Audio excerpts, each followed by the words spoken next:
I was in the university bookshop one day, and the way you do, you kind of pick up your own book and you look at it and you think, I wonder how it's selling, you know.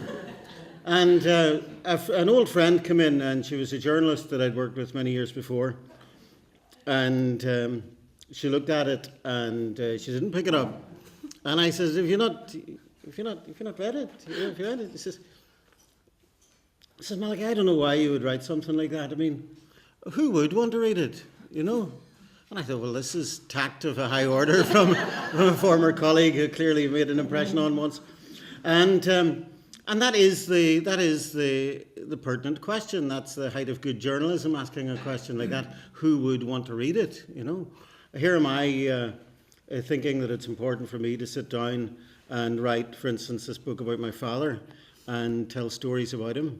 And in one way, it's very gratifying for myself and very helpful for me in many ways to organise my thoughts about my father, who was a complex rogue, and it's good. But why would anyone want to read this? Why would anyone want to read anything about my life? You know, I mean, here I've gone and I've written about my dad.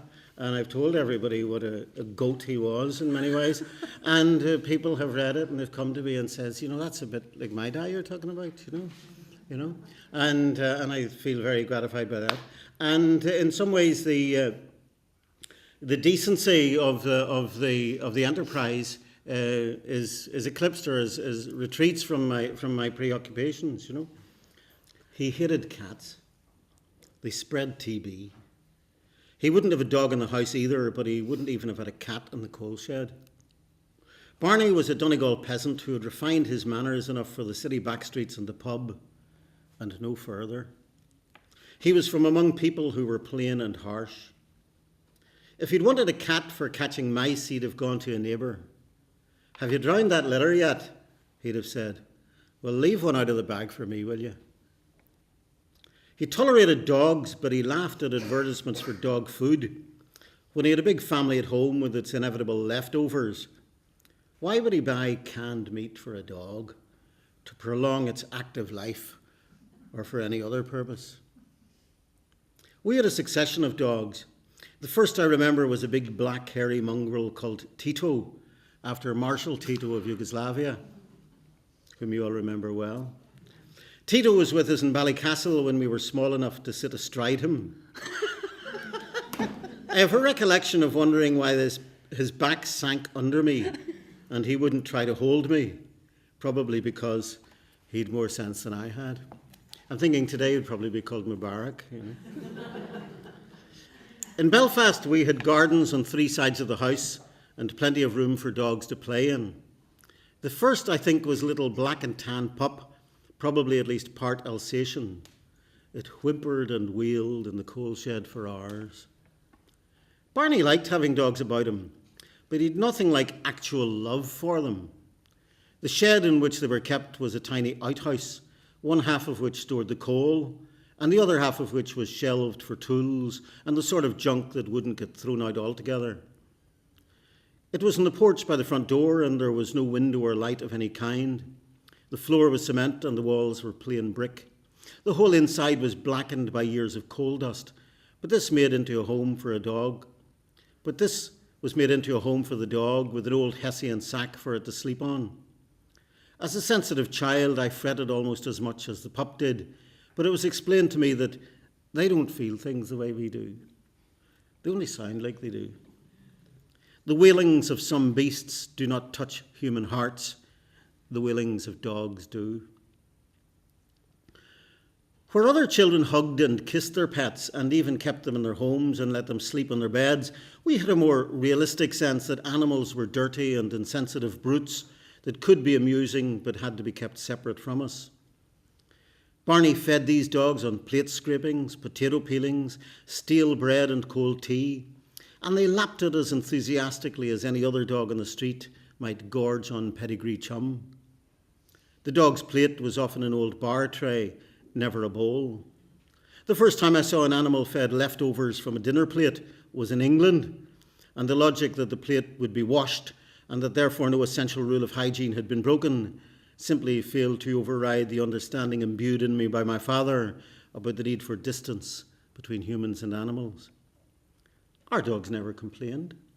Indeed, they were happy running wild about the garden with us, and they would bound cheerfully into the coal shed when the door was opened for them at night. Yet none of them lived long. We always knew a dog's time was up when it started to cough. These were dry, hacking coughs that disturbed the creature's whole body. And the bounce would go out of the beast as the grip of distemper tightened. Barney would not even consider calling a vet, but he had sufficient concern to try his own remedies. Once he poured whiskey, or a liquid like it from a little Powers bottle, down the throat of Rusty, one of the dogs I remember best, and Rusty leapt several feet into the air, howling at the shock. He hadn't even drawn breath to shriek, but produced the noise from the eruption of fundamental panic in his gut. Perhaps this was a remedy Barney had heard from a man in the bar. It did nothing for the dog. We never had a dog die of old age or get run over. The one, a lovely tan pup called Shane, disappeared, and we speculated that he'd been stolen for medical experiments. Another I took for some reason to the USPCA to be put down. It's awful, isn't it? I sat at the front of the bus with a dog in a box and proudly told everyone I met about my serious mission. I had no sense that this was anything but the normal way to dispose of a dog you didn't want anymore. Barney's attitude to dogs changed a little in his old age. He acquired a pedigree Alsatian, a big, scary-looking dog with dippy haunches that would have taken fright at a spider. This was a dog with a long name and a number. When it blocked the path, I was afraid to go past it at first, until I realised that it could not have been more docile if it was drunk.